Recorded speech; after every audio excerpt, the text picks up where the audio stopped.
13절에서 18절까지 제가 가지고 있는 성경 신약성경 285페이지 봉독해 드리겠습니다.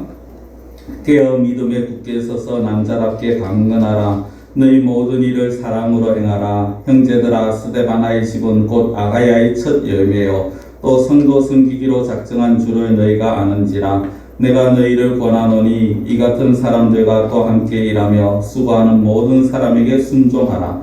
내가 스데바나와 부드나도와 아가이고가 온 것을 기뻐하노니 그들이 너희의 부족한 것을 채웠음이라. 그들이 나와 너희 마음을 시원하게 하였으니 그러므로 너희는 이런 사람들을 알아주라. 아멘. 큰 병이 무엇이냐 하면 바로 화병이라고 말을 합니다. 화병은 중국의 유명한 의사도 고치지 못하는 신농이라고 불려지는 그런 의사도 고치지 못하는 병이다라고 말을 합니다. 고칠 수 없는 이유는 이 화병이 근원이 어디냐? 마음이라는 것이죠. 화병에 대한 정의를 보면요, 억울한 일을 당했거나 한스러운 일을 겪으면서 쌓인 화를 삭히지 못해서 생긴 몸과 마음의 질병이다라고 합니다. 그래서 화병이 생겼다라고 하는 사람들 보면 주로 가슴이 답답하다고 말을 하고요. 아니면 숨이 막힐 듯하다, 뭔가 어디론가 좀 뛰쳐나가고 싶고, 또 어떤 이들은 뱃속에 뜨거운 것이 그냥 꽉 차 있는 것 같다라는 그런 말들을 하기도 합니다. 불안하고 절망스럽고 우울하고 분노가 일어납니다. 이 어떻게 보면은 정말 어떤 자기의 마음을 흡족하게 해주는, 자기의 마음을 시원하게 해주는 그런 일을 만나지 못해서 생긴 그런 병이죠. 최근에 이제 서울대 보건대학원 팀이 2021년 한국사회 울분조사 하면서 올 초에 연구한 것이 있습니다. 국민 10명 중 6명이 만성적인 울분 상태에 있다, 즉 화병이 있다라는 것입니다. 그 조사 결과에 보면 그 이유가 있는데 여러 가지 이유들이 나옵니다. 뭐 부도덕, 그다음 부패, 그리고 코로나 이런 것들도 있고요. 뭐 일자리가 없다, 부동산 문제다, 집값 상승이다, 이런 문제들도 있습니다. 이 종교계에서도 특히 이런 부분이 많이 나타나더라는 겁니다. 특히 기독교가 좀 더 그런 부분에 있어서는 사실 어떻게 보면 더 박해를 받았죠. 예배를 드릴 수 없었고 근거 없는 공격으로 교회가 코로나의 근원지 아니면 뭐 어떤 확산지가 된 것처럼 그렇게 오해를 사기도 했습니다. 또 하나 이제 보면은 억울하게 이제 몇몇 개개인의 모습들 때문에 기독교가 욕을 먹기도 했죠. 우리가 잘 아는 정린이 사건, 그렇죠. 16개월 된 그 입양아를 학대하고 살인했는 그 사건. 그래서 그것을 많은 사람들이 이제 그런 화가 나 있는데 나중에 또 어떤 이야기가 나왔습니까? 그 양부모가 기독교인이더라는 것이 또 밝혀집니다. 그러다 보니까 교회 다니는 사람들이 다 그렇지라는 그런 엉뚱한 소리까지 듣게 되었습니다. 분명히 기독교와 성경의 가르침과는 거리가 멀지만 그 어떤 일부분의 사람들 때문에 교회가 또 이렇게 욕을 얻어먹고, 그래서 교회 다니는 사람들이 또 마음에 답답함을 느끼기도 합니다. 오늘 제가 왜 이런 말씀을 드리느냐 하면, 이런 어떤 답답함은 앞서 말씀드린 것처럼 정말 우리의 마음을 시원하게 해주는 어떤 일들을 만나지 못했을 때 답답해집니다. 근데 이것이 우리의 모습이 아니라 사실 하나님께서 우리를 보시면서 어떤 면에서 정말 우리를 보시면서 시원한 마음이실까, 아니면 우리를 보시면서 답답한 마음이실까를 생각해 볼 필요가 있는 것 같습니다. 오늘 말씀의 마지막 절에 보면은 제목처럼 나와 너희 마음을 시원하게 하였으니 라는 그런 사람이 필요합니다. 마음을 시원하게 하는 사람이 돼 있어야 된다라는 것입니다. 어떤 사람의 마음이 시원하실까요? 17절에 보면은 3명의 사람이 나옵니다. 스데바나와 부드나도와 아가이고라는 3명이 나옵니다. 18절에 보면 이들이 바울과 고린도 교회의 마음을 시원하게 해줬다. 시원하게 했다는 말은요, 원어로 보면은 힘이 나게 했다라는 것입니다. 즉, 이 3사람은 바울과 고린도 교회로 하여금 정말 힘을 나게 하는 그런 사람이었습니다. 사람들 중에 보면요, 어떤 사람은 다른 사람의 힘을 기막히게 빼는 사람이 있습니다. 정말 어떻게 보면 단사람으로 하여금 그 사람이 하는 것을 늘 못마땅해 하고 부정적으로 보고, 그래서 항상 보면은 그 사람이 무엇인가 하고자 하는 옆에서 꼭 말이나 행동으로 힘을 그렇게 잘 빼는 사람들이 있습니다. 근데 또 어떤 사람들은 정말 힘들 때, 너무 힘이 들 때 힘을 주는 사람들이 있습니다. 모든 것을 긍정적으로 보고 당신이 하는 일을 내가 밀어주겠다고 지시하고 그런 사람들이라는 거죠. 오늘 보면은 우리가 이 스데바나와 부드나도와 아가이고 바울과 고린도 교회를 기쁘게 하는, 시원하게 하는 이 사람, 힘이 나게 하는 이 사람들, 즉 바울과 또 고린도 교회를 시원하게 했다는 것은 밝게 말씀드리면 하나님을 시원하게 하는 그런 사람들이었다라는 것입니다. 우리가 그런 사람이 되어야 된다는 것이죠. 우리를 통해서 교회가 답답하고 하나님이 답답해하시고 공동체가 힘이 빠지는 그런 사람이 아니라 정말 서로를 보면서 힘을 얻게 되고 서로를 보면서 마음이 시원해지는 그런 공동체가 되어야 된다는 것입니다. 그러면 어떻게 해야지 마음을 시원하게 하는 사람이 되어질 수 있을까? 가장 기본이 무엇이냐? 깨어 있어야 된다라는 겁니다. 13절에 보면 깨어 믿음에 굳게 서서라고 합니다. 깨어 있어야 된다는 거죠. 예수님도 제자들에게 깨어 있으라고 하셨습니다. 마태복음 24장 42절 이하에 보면 좀 깁니다만 이렇게 나옵니다. 예수님께서 말씀하셨는데요. 그러므로 깨어 있으라. 어느 날에 너희 주가 임하였는지 너희가 알지 못함이니라. 너희도 아는 많이 집주인이 도둑이 어느 시각에 올 줄을 알았다면 깨어 있어 그 집을 뚫지 못하게 하였으리라. 이러므로 너희도 준비하고 있으라. 생각하지 않은 때에 인자가 오리라. 예수님이 언제 재림하실지에 대한 그것을 알 수 없다라는 것을 말씀을 하시면서 도적에 대한 비유를 합니다. 주인이 깨어 있으면요, 도적이 오는 시간은 알 수 없지만 그러나 도적이 와서 도둑질하는 것을 알 수 있고 막을 수가 있습니다. 아무리 몰래 들어온다 해도 주인이 깨어 있으면 알 수밖에 없죠. 예수님이 처음에 이 땅에 이제 태어나실 때 그때 여러 가지 이제 현상들이 있었는데 목자들에게 천사들이 나타나서 예수님의 태어나심을 알려준 사건이 있었습니다.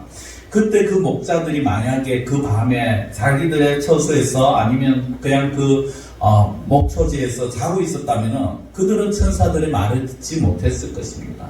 그러나 깨어 있어서 자기들이 할 일을 하면서 자기들의 자리에서 깨어 있을 때 그들이 복음을 들을 수 있었는 거죠. 육신적으로도 그렇지만 영적으로도 깨어 있어야 합니다. 특히 이스라엘을 보면 어떻습니까? 그들은 도덕적으로 정치를 사실은 도둑질 당했죠. 이 헤롯에게 정치를 도둑질 당하고요. 종교적인 지도자들에게 또 어떻게 보면 신앙을 도둑질 당하는 그런 모습입니다.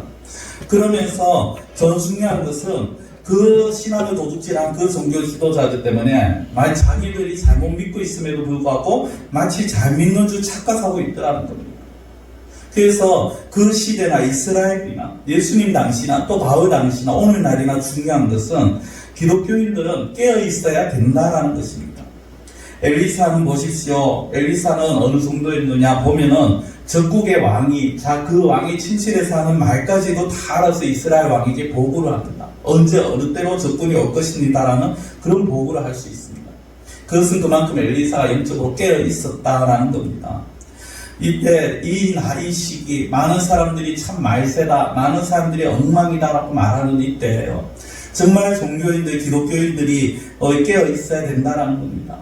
사람들은 즐기기를 원합니다. 아무 그냥 고통 없이 현실을 즐기자고 말을 합니다. 그렇지만은 지금 이 시기는요, 이 나라가 위급합니다. 나라만 아니라 교회가 더 힘든 상황입니다. 이럴 때 깨어있지 않으면은 아무런 우리가 방비를 할 수가 없다라는 것이죠. 집에서 개를 키웁니다. 애완견이 아니라 집 지키는 개를 키운다고 했을 때요. 그 개를 키우는 목적이 무엇입니까? 도둑이 오는 것을 막기 위해서입니다. 그렇죠. 근데 도둑이 오는데도 불구하고 개가 짖지 않는다면 그것을 우리는 그 개가 정말 잘하고 있다고 말하지 않습니다. 이사야 56장에 보면요, 이런 말씀이 있습니다. 이스라엘의 파수꾼들은 맹인이요 다 무시하며 벙어리 개들이다. 맹인이고 무시하고 벙어리 개들이다. 짖어야 되는데 짖지 못한다는 겁니다. 하나님의 말씀을 선포해야 되는데 선포하지 못한다는 거죠. 선포하지 않고 있습니다. 왜 그렇습니까? 자기들의 복을 위해서, 자기들의 안위를 위해서. 개라는 존재는 짖어야 합니다. 짖으면 주인이 또 무슨 일인가 와서 보게 되었습니다. 그렇죠? 그 개가 짖었음에도 불구하고 주인이 와서 확인하지 않으면 그건 주인 잘못입니다만은 개가 짖지 않으면 그 잘못은 개에게 돌아가는 것입니다. 우리는 깨어 있어야 합니다. 영적으로 깨어 있어서 이 나라를 위해서 정말 기도할 수 있어야 되고요.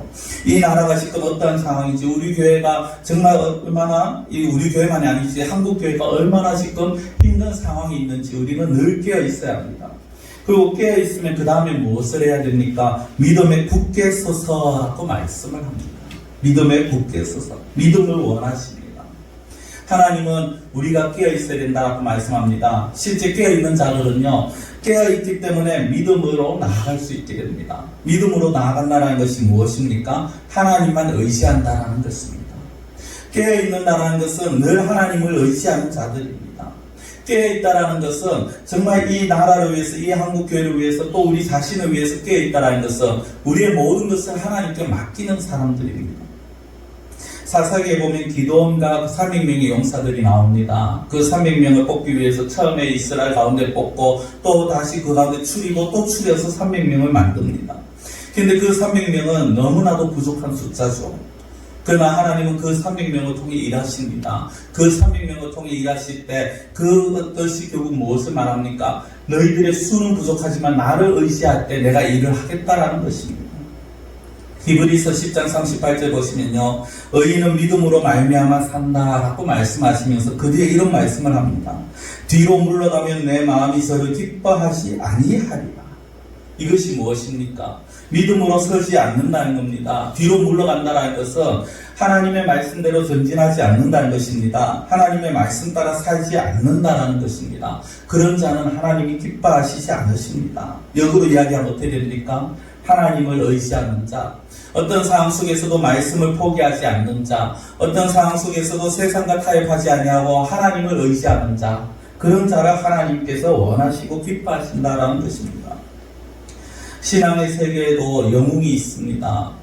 우리 영화도 보면요, 외국 영화 중에 정말 영웅에 대한 이야기가 많습니다. 그런데 신앙의 세계에도요, 영웅들이 있죠. 성경에 보면 수많은 믿음의 영웅들이 나옵니다.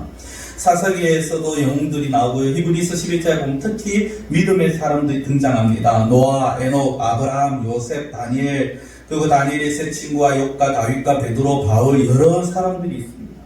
이 사람들 믿음을 따라서 믿음대로 살아갑니다. 결국 이 사람들은 하나님께서 어떻게 인정을 하십니까? 세상이 감당치 못할 사람. 왜 세상이 감당치 못합니까? 그 사람들이 돈이 많아서 아니면 힘이 강해서가 아닙니다. 하나님이 함께 하시기, 하나님을 의지하고 믿음으로 살았기 때문에 그들은 세상이 감당할 수 없었는 것입니다. 이렇게 깨어있고 믿음에 굳게 선 사람들은요, 어떤 모습으로 살아갑니까? 14절 보면 너희 모든 일을 사랑으로 행하라 라고 합니다. 사랑으로 행하라. 그러면서 그 뒤에 보면 스데바나의 집이 아가야의 첫 열매다라고 말합니다. 첫 열매라는 것은 그 지역에서 복음이 들어가서 처음으로 결실을 맺었다라는 것입니다. 처음으로 기독교인이 되었다라는 겁니다. 그리고 또 이 아가야는요, 이 스데바나는 그 아가야 지역에서 고린도 교회를 위해서 또 예루살렘을 위해서 연보에 헌금에 힘을 쓰고 어려움을 도와주는 일에 앞장선 사람이었습니다. 그리고 그 뒤에 나오는 다른 사람들도 마찬가지입니다. 성도 여러분, 우리가 성경에 보면요, 은사가 굉장히 많습니다. 그런데 그 여러 은사들 가운데 최고의 은사를 무엇이라고 하느냐면, 고린도전서 13장에 가면 많은 은사가 있는데 그 중에 최고를 사랑이라고 말을 합니다. 그리고 사랑이 없으면 아무것도 아니고 아무것도 모든 것이 헛되다라고 그렇게 말을 합니다. 물론 이 사랑은 하나님에 대한 사랑입니다. 그리고 하나님께서 보여주신 사랑을 내가 품는 것입니다. 사랑하는 자들에게는 하나님께서 더 많은 것을 베풀어 주십니다. 나폴레옹이라는 이름을 들어보셨을 것입니다. 프랑스의 유명한 황제였죠. 그가 전쟁터에서 이제 패하고 죽기 직전에 이런 말을 합니다. 나는 칼과 창으로서 세상을 정복하려 했으나 실패했다. 그러나 예수 그리스도는 사랑으로 세상을 정복하였다. 칼과 창으로는 이 세상을 정복할 수 없지만 사랑으로는 정복이 되더라는 겁니다. 그 사랑은 인간적인 사랑이 아닙니다. 그 사랑은 하나님의 사랑이고 하나님께서 보여주신 사랑이고 하나님께서 베푸신 사랑입니다. 그리고 우리가 품어야 되는 모든 그리스도인들에게 이분들이 가져야 될 그런 사랑이죠. 이렇게 깨어있고 믿음에 서서 하나님을 의지하면서 사랑으로 행하는 자들은요, 누가 뭐라 하여도 누가 시키지 않아도 충성하는 자들이 됩니다. 본문에 보면 충성이라는 말 없습니다. 제가 13절부터 18절까지 충성이라는 말이 안 나옵니다. 그런데요, 16절에 보면 아주 의미 있는 단어가 하나 나옵니다. 이 같은 사람들과 또 함께 일하며 수고하는 모든 사람에게 순종하라라고 합니다. 순종이 무엇입니까? 내 마음에 들고 안 들고 떠나서 그냥 따르는 겁니다. 순종하는 자가 충성입니다. 그리고 충성하는 자가 마치 얼음 냉수 같다. 추수하는 날의 얼음 냉수 같이 그 주인의 마음을 시원케 한다고 잠언의 말씀을 하고 있습니다. 예수님께서 순종의 모습을 보여주셨죠. 요한복음에 보면은, 요한복음 4장에 보면 예수님께서 아버지의 뜻을 행하는 것이 내 양식이다라는 말씀을 하셨습니다.